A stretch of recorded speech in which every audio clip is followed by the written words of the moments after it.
Hello बच्चों, good morning. कैसे हैं आप सब? आई होप आप ठीक होंगे।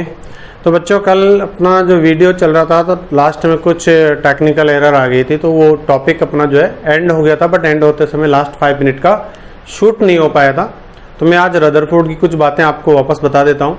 रदरफोर्ड के बारे में कल अपन ने डिस्कस किया था, डायग्राम बन चुका था, और डायग्राम बनने के बाद अपन ने लास्ट वीडियो में ये तक पढ़ लिया था कि उन्होंने क्या क्या ऑब्जर्व किया। अब जब बात आ रही थी ऑब्जर्वेशन के बाद क्या कॉन्क्लूजन उन्होंने निकाले, तो वो चीज़ें अपन यहाँ पर डिस्कस करने वाले थे, और हमारा जो वीडियो है वो एंड हो गया था, वो शूट नहीं हो पाया आगे। तो देखो, पहले मैं रफली आपको थोड़ा सा आइडिया बता देता हूँ कि रदरफोर्ड ने क्या क्या ऑब्जर्व किया। पहला ऑब्जर्वेशन उसका क्या था?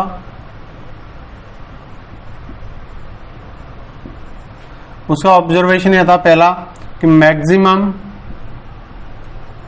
ठीक है, अल्फा पार्टिकल्स, ठीक है, passed in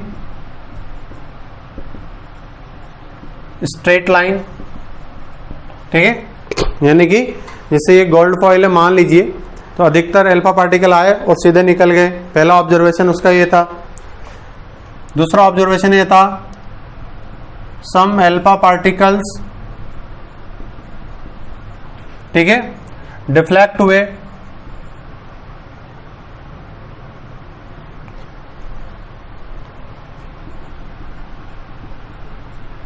deflected at different angle. कुछ अल्फा पार्टिकल ऊपर गए, कुछ अल्फा पार्टिकल नीचे गए, सभी अलग अलग एंगल पे डाइवर्ट हो गए। तीसरा ऑब्जर्वेशन उसका ये था कि लगभग 20,000 में से एक अल्फा पार्टिकल 180 डिग्री के एंगल पर रिटर्न बैक हो गया, यानी जिस सोर्स से आया था ठीक उसी पे वापस टकरा के चला गया, बिल्कुल स्ट्रेट लाइन में, जैसे ठीक सामने से कोई वस्तु आई, कोई पार्टिकल आया और उनमें से टकरा के चला गया। ये 3 बातें उसने ऑब्जर्व की थी। किसने?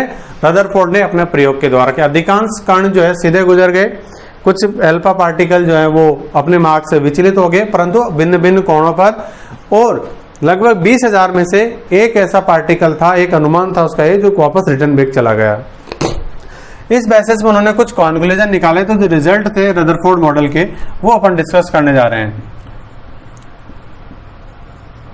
रिजल्ट्स तो देखो बेटा, पहला ऑब्जर्वेशन जो था उसका, उसमें उसने देखा, जैसे मान लीजिए कि ये हमारा क्या है, एटम है। अब इसमें से ऊपर से और नीचे से देखा जाए तो काफी सारे पार्टिकल सीधे सीधे निकल गए। इसका मतलब उसने सोचा कि जब अल्फा पार्टिकल मैंने भेजा उसके ऊपर पॉजिटिव चार्ज है और वो सीधा सीधा निकल रहा, तो यहाँ पे कोई सा भी चार्ज नहीं है, क्योंकि अगर यहाँ नेगेटिव चार्ज होता तो उसको वो अट्रैक्ट कर लेता, और वो जो है अल्फा पार्टिकल सीधी रेखा में पास नहीं होता। पॉजिटिव चार्ज यहाँ पे होता तो वो डाइवर्ट हो जाता, यानी यहाँ पर ना तो पॉजिटिव चार्ज है, नेगेटिव या कुछ भी नहीं है, खाली स्पेस है। तो उन्होंने पहला कॉन्क्लूजन, पहला रिजल्ट ये निकाला that maximum part of an atom is empty।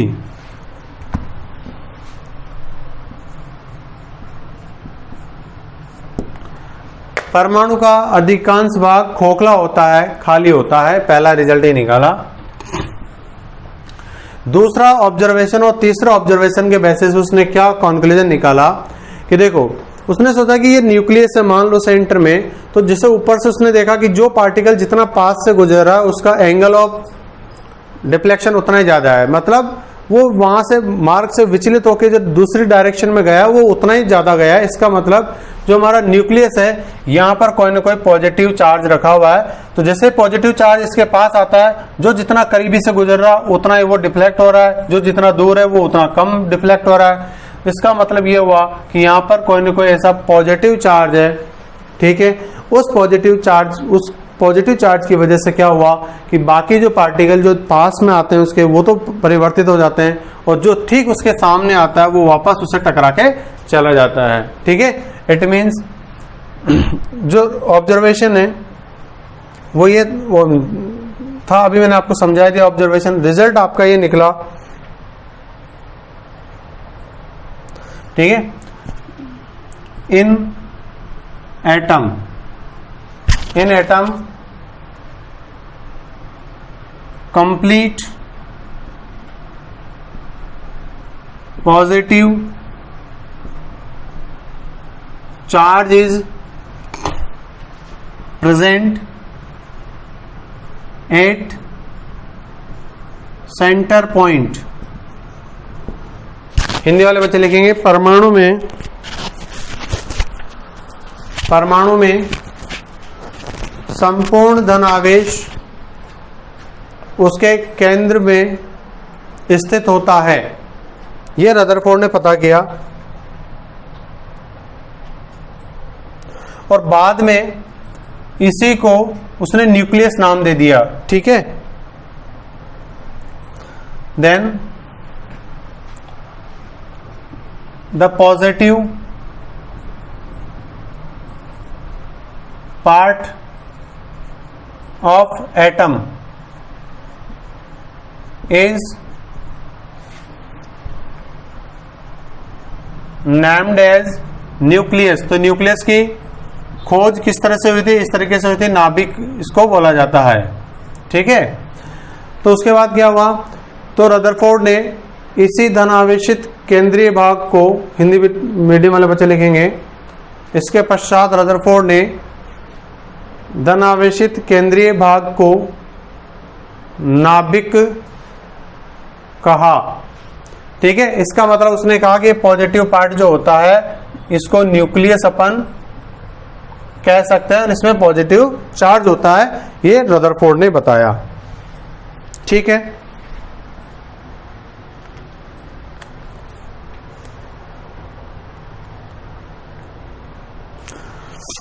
उसके अलावा फोर्थ पॉइंट आप क्या लिख सकते हो? रदरफोर्ड ने जो है ना अपने मॉडल की कंपैरिजन की किससे? सोलर सिस्टम से, सौर मंडल से। जैसे अपन यूनिवर्स में देखते हैं, ठीक है, कि बहुत सारे जो ग्रह हैं वो चक्कर लगा रहे हैं किसी न किसी के। ठीक है, तो जैसे सन है, सन के बहुत सारे ग्रह चक्कर लगा रहे हैं, तो ठीक उसी टाइप सन सेंटर में है सूर्य और उसके बहुत सारे प्लैनेट्स जो है, ग्रह जो है वो चक्कर लगा रहे हैं। तो ठीक न्यूक्लियस सेंटर में है और इलेक्ट्रॉन उसके चारों ओर चक्कर लगा रहे हैं। ठीक है, तो आप लिख सकते हो Rutherford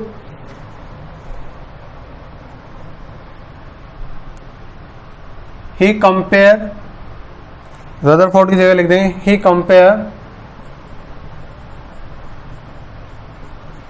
his model with solar system. Rutherford ने अपने मॉडल की तुलना सौर मंडल से की है, सौर मंडल से की है। ठीक है, कैसे कंपैरिजन किया कि जैसे सोलर सिस्टम में जो सेंटर में कौन है? सन है और उसके चारों ओर चक्कर लगा रहे हैं बहुत सारे ग्रह। ठीक उसी तरीके से जो न्यूक्लियस है वो सेंटर में है और उसके चारों ओर इलेक्ट्रॉन मूव है। ठीक है, मतलब गति कर रहे हैं कंटिन्यूसली। अब बात करते हैं बच्चों, अपन पहले एक्सपेरिमेंट अरेंजमेंट पढ़ा अपन ने, फिर अपन ने ऑब्जर्वेशन पढ़े, फिर अपन ने रिजल्ट्स पढ़ लिए। अब दोष क्या क्या है, इसके डीमेरिट्स क्या क्या हैं?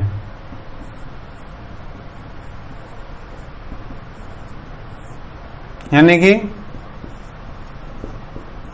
दोष क्या क्या है भाई? ठीक, देखो पहला डिफेक्ट समझने के लिए मेरा पॉइंट समझना। पहला डीमेरिट जो है इसका दोष वो क्या था, कमियां क्या थी? ठीक है, हिंदी में इसको कमियां भी लिख सकते हैं आप। रदरफोर्ड मॉडल की कमियां, डायरेक्ट क्वेश्चन आ जाता है आपके स्कूल एग्जाम में कि रदरफोर्ड मॉडल की कोई 2 कमियां बताइए। ठीक है, तो देखो बच्चों, पहला इसका जो ड्रॉबैक है, जो डीमेरिट्स है, वो क्या है? Demerit, this model can not explain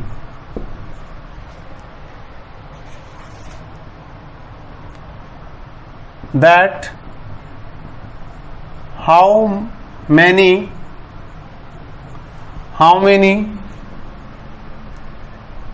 number of orbits around the nucleus यह मॉडल, रदरफोर्ड का पहली कमी हिंदी मीडियम वाले बच्चे लिखेंगे, यह मॉडल यह नहीं बता सका कि नाभिक के ओर चारों ओर कितनी वृत्ताकार कक्षाएं होती है। यह मॉडल यह नहीं बता सका कि नाभिक की ओर कितनी वृत्ताकार कक्षाएं होती है। अब इसको समझो बच्चों, देखो रदरफोर्ड ने ये तो कह दिया कि भाई एटम जो है उसका मैक्सिमम हिस्सा जो है वो एम्प्टी है, स्पेस जो है वो खाली है, और एटम जो है उसके सेंटर में एक पॉजिटिव पार्ट है जिसे अपन न्यूक्लियस बोलते हैं। क्या बोलते हैं बेटा? NuCleus, न्यूक्लियस यानी कि नाभिक। अब इस नाभिक के उसने बोला कि चारों ओर इलेक्ट्रॉन एक सर्कुलर पाथ में कंटिन्यूसली गति कर रहे हैं, तो ये सर्कुलर पाथ हो गया। बट ये नहीं बता सका कि ये सर्कुलर पाथ कितने हैं, मतलब ये 1 2 3 4 5 कितने हैं, इस बात को वो नहीं बता सका। बस उसने ये बताया कि न्यूक्लियस के अराउंड इलेक्ट्रॉन चक्कर काट रहे हैं, बट कितने ऑर्बिट हैं कितने नहीं है पर्टिकुलर किसी एटम के लिए, इस बारे में ये नहीं बता पाया। ठीक है, अब दूसरे पॉइंट की अपन बात करते हैं। दूसरा ड्रॉबैक क्या है इसका? दूसरा ड्रॉबैक है इट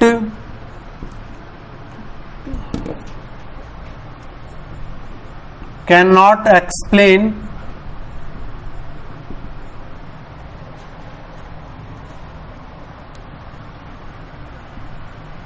वेलोसिटी v,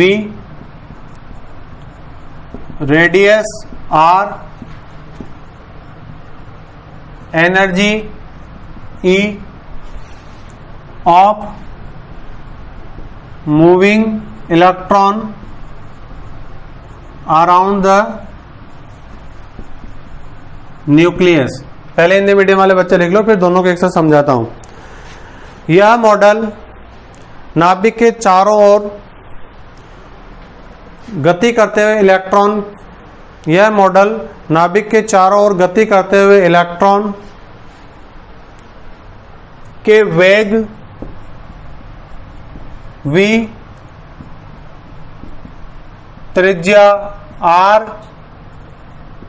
ऊर्जा ब्रैकेट में लिख देना E के बारे में नहीं बता सका। अब ये चीजें क्या होती है देखो, सुनो ध्यान से। न्यूक्लियस बता दिया था रदरफोर्ड ने, उसने ये भी बोल दिया कि न्यूक्लियस के बाहर एक सर्कुलर पाथ में इलेक्ट्रॉन घूमता रहता है जिसे अपन कहते हैं ऑर्बिट। ठीक है, ऑर्बिट क्या होता है? शेल या ऑर्बिट, कक्षा या कोर्स जिसे अपन कहते हैं, वो एक सर्कुलर पाथ होता है जिसमें इलेक्ट्रॉन घूमता है। तो बच्चों जब इलेक्ट्रॉन घूम रहा है तो हमारे मन में एक सवाल आएगा कि भाई इलेक्ट्रॉन की स्पीड क्या है, कुछ तो स्पीड होगी ना। तो ये पहली बात तो इलेक्ट्रॉन की वेलोसिटी यानी वेग को नहीं बता सका। फिर दूसरी बात रेडियस। रेडियस क्या होती है? न्यूक्लियस और इलेक्ट्रॉन के बीच में जो डिस्टेंस होती है उसे त्रिज्या कहते हैं r। ठीक है, रेडियस। तो ये रेडियस यानी न्यूक्लियस से इलेक्ट्रॉन कितनी दूरी पर है, इसे भी नहीं बता सका। तीसरा एनर्जी। जब कोई इलेक्ट्रॉन घूम रहा है तो उसकी एनर्जी भी तो होगी ना, बिना एनर्जी के तो कोई कैसे घूमेगा? तो इलेक्ट्रॉन के एनर्जी के बारे में भी नहीं बता सका। तो कौन कौन सी बातें नहीं बताई? इलेक्ट्रॉन की एनर्जी के बारे में नहीं बताया, रेडियस के बारे में नहीं बताया, वेलोसिटी के बारे में नहीं बताया, केवल इतना बताया कि सेंटर में न्यूक्लियस होता है और उसके चारों ओर इलेक्ट्रॉन घूमता रहता है। ठीक है, बात समझ में आ गई होगी आपको। अब आगे अपन बात करें, तीसरा ड्रॉबैक इसका क्या था, बहुत इंपॉर्टेंट है, ध्यान से सुनना।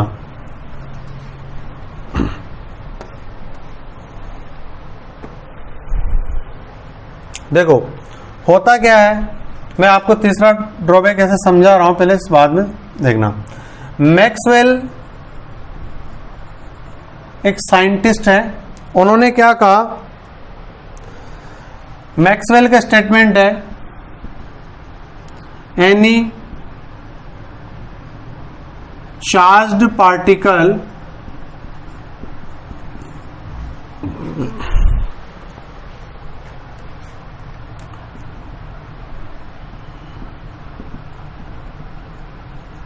continuously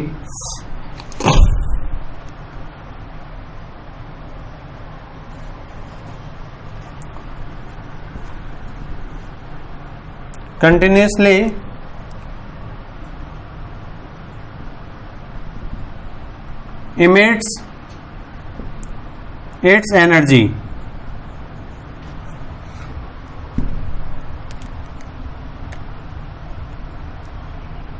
when moving. Hindi medium वाले इस बच्चों को लिख लेंगे मैक्स, हिंदी मीडियम वाले बच्चे इसके बारे में लिखेंगे मैक्सवेल सिद्धांत। मैक्सवेल सिद्धांत क्या कहता है बच्चों कि गतिशील कोई भी आवेशित कण लगातार अपनी ऊर्जा का ह्रास करता है, यानी अपनी ऊर्जा में कमी करता है, उत्सर्जित करता है। एनी चार्ज्ड पार्टिकल, तो भैया हमारे पास क्या है कि इलेक्ट्रॉन घूम रहा है न्यूक्लियस के चारों ओर। इलेक्ट्रॉन पे चार्ज होता है क्या? बिल्कुल होता है, नेगेटिव चार्ज होता है। तो इलेक्ट्रॉन क्या हुआ? एक चार्ज्ड पार्टिकल हुआ। और चार्ज्ड पार्टिकल कंटिन्यूसली घूम रहा है तो उसकी कंटिन्यूस एनर्जी क्या होनी चाहिए? कम होनी चाहिए। ठीक है, अब होता क्या है, ये न्यूक्लियस है, ठीक, ये ऑर्बिट है, इसके अंदर इलेक्ट्रॉन घूम रहा है, ये इलेक्ट्रॉन लगातार घूम रहा है। मैक्सवेल के अकॉर्डिंग क्या होना चाहिए कि इस इलेक्ट्रॉन की एनर्जी धीरे धीरे कम हो जानी चाहिए, ऊर्जा कम होगी, ऊर्जा कम होकर लास्ट में न्यूक्लियस के पास आएगा, क्योंकि ये पॉजिटिव है, ये नेगेटिव है, और न्यूक्लियस के पास आके धीरे धीरे इसमें गिर जाना चाहिए इसको, ठीक। परंतु हकीकत में ऐसा नहीं होता है। तो रदरफोर्ड इस बात को नहीं एक्सप्लेन कर पाया कि ऐसा क्यों नहीं होता है, ठीक। क्या बोला मैंने कि मैक्सवेल ने बोला कि अगर इलेक्ट्रॉन घूम रहा है चारों ओर, ठीक, तो उसकी एनर्जी धीरे धीरे कम होनी चाहिए। क्यों? क्योंकि कोई भी चार्ज पार्टिकल जब गति करता है, जब मूविंग होता है, तो उसकी एनर्जी कंटिन्यूसली कम होती है। तो इस हिसाब से ये इलेक्ट्रॉन धीरे धीरे आकर के एक समय के बाद पास में आया और न्यूक्लियस में आके गिर जाता। परंतु ऐसा प्रैक्टिकली देखने को नहीं मिला, हकीकत में ऐसा नहीं होता पाया गया, ऐसा नहीं होता है। ऐसा क्यों नहीं होता है, इसको रदरफोर्ड नहीं समझ सका। It can't explained by Rutherford, ठीक है। तो आगे हिंदी मीडियम वाले बच्चे भी लिख लेंगे, इसे रदरफोर्ड नहीं समझा सका, ठीक। एक और ड्रॉबैक है इसका, 4th नंबर का, 4th नंबर ड्रॉबैक ये है, स्पेक्ट्रम की बात आएगी यहाँ पर। तो स्पेक्ट्रम क्या होता है बेटा? बहुत सारी लाइंस होती हैं, ठीक है, एक ग्राफ की तरह, उसे अपन स्पेक्ट्रम बोलेंगे। अलग अलग कलर्स के स्पेक्ट्रम होते हैं, एनर्जी के स्पेक्ट्रम होते हैं, बहुत सारी चीजें। तो अभी आप जब स्पेक्ट्रम आएगा आगे चल के एटॉमिक स्ट्रक्चर में, तब और डिटेल में पढ़ेंगे स्पेक्ट्रम क्या होता है। अभी इतना ध्यान रखेंगे, स्पेक्ट्रम एक ग्राफिकल रिप्रेजेंटेशन होता है हमारे पास। तो यहां पर देखा गया कि जो है स्पेक्ट्रम डिस कंटिन्यू ऑब्टेन्ड असतत, ऑब्टेन्ड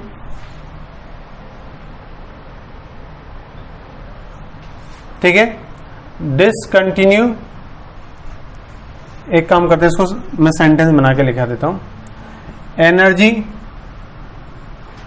स्पेक्ट्रम